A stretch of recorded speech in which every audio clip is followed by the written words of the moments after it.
Every time I begin an episode, I love to think of it being different. But my dear friends, this is really different.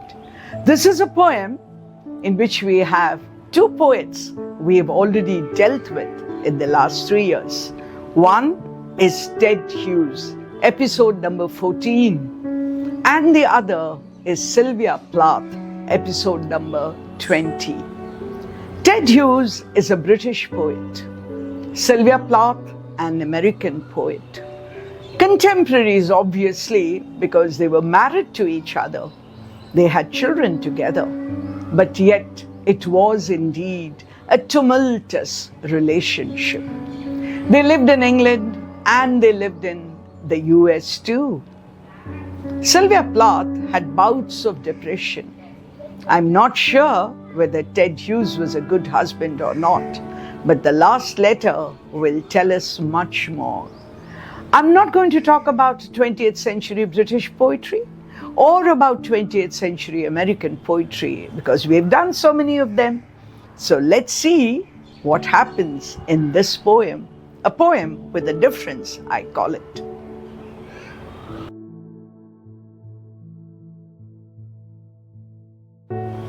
The poem, The Last Letter. I would like to take the title as From the Last Letter, because in some publications the poem is much longer and then I think it goes on and on. So I've taken probably the important part of the letter. Who's writing to whom? Ted Hughes is writing to Sylvia Plath. So I must tell you something about both these poets. Sylvia Plath, 1932 to 1963. Her semi-autobiographical novel is called The Bell Jar. One could say that she introduced, or should I say popularized, what we call confessional poetry. She was married to the American poet, she was American. She was married to the British poet Ted Hughes. And it was a relationship made sadder, made more tragic by the fact that he was probably an abusive partner. She was diagnosed with clinical depression more than once. We have already done a poem of hers called The Morning Song, a very touching poem which tells you something about the poet. The one who writes the letter is Ted Hughes, 1930 to 1998. He was known as a poet, a translator, a children's writer, and a poet laureate from 1984 to his death. His important works, I don't know why, but he loved poems about animals and birds. So he has the Crow series, he has Hawk in the Rain. He also translated some classical plays. But let me tell you about the kind of poetry he wrote, which makes me wonder. Am I right in wondering? I don't know, but makes me wonder whether there was some violent, unnatural streak in him. Because he writes about animals, he writes about what we can call the innocent savagery of animals. Can savagery ever be innocent? I'm not sure. Many of his poems talk about the violence in the natural world.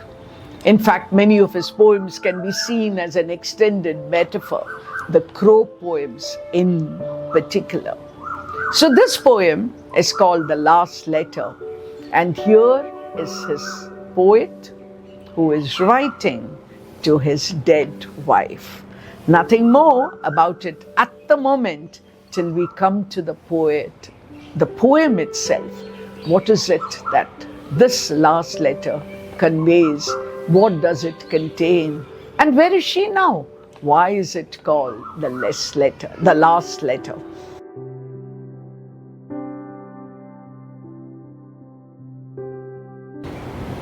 The poem, as I said, I'm calling it From the Last Letter by Ted Hughes to Sylvia Plath.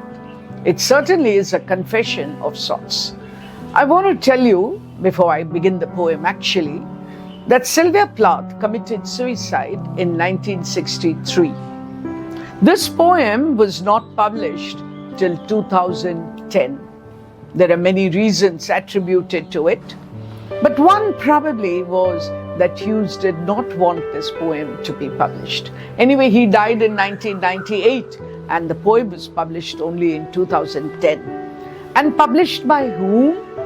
By a noted author, a journalist who was reviewing some books associated with Hughes. I believe Hughes' widow, Carol, helped this journalist, Melvyn Bragg, in publishing this poem. Let me now read the poem.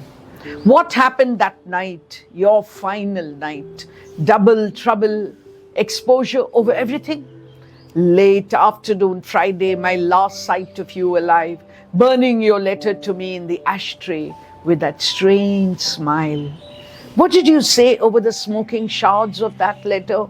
So carefully and highlighted, so calmly, that let me release you and leave you to blow its ashes off your plan, off the ashtray against which you would leave me to read the doctor's phone number.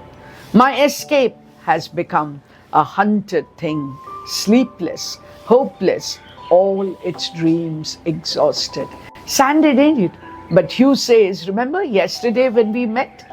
You gave me a letter, which was actually a suicide note. And then you told me you have no intentions of committing suicide. So we tore up that letter and we burnt it. Both of us did it together. So I thought that got rid of all your ideas of suicide, because then you went to talk to the doctor. But I'm just wondering, because whatever I read about suicide, it always says every suicide attempt is a cry for help. And Ted Hughes probably didn't see this cry. Then he goes on.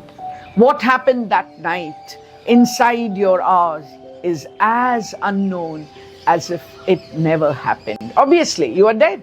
What went on your mind? Now we are coming to the day of the suicide, not the day before. What accumulation of your whole life, like effort unconscious, like birth pushing through the membrane of each slow second into the next, happened only as if it could not happen, as if it were not happening. Can we push it back? Can we push time back so that it never happened, so that it will never happen? What went on in your brain then? And I had started to write when the telephone jerked me awake in a jabbering alarm, remembering everything. It recovered in my hand. Then a voice like a selected weapon or a measured injection coolly delivered its 4 words deep into my ear. Your wife is dead. This is how news of your suicide reaches me. And I was under the imagination that you have decided never to commit suicide. What happened that night, your final night? He would never know. And I guess we too, as readers, as admirers, as fans of Sylvia Plath, would love to know. But we would never know.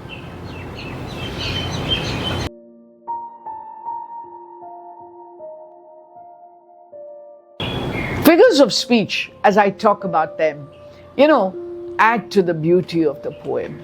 But in a sad poem like this, what beauty am I looking for?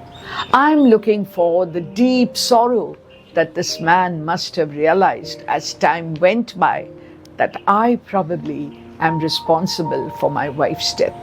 So the figures of speech are simple, repeated ones like metaphors and similes and personification. But what we have to remember is the imagery of the poem, so beautifully capturing what happened yesterday and what's happening today.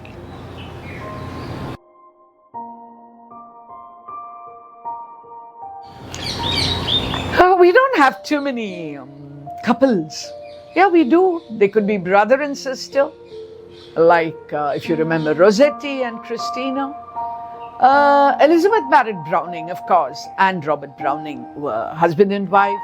So we do have examples here and there, but not a tragic example like this. So what do we do?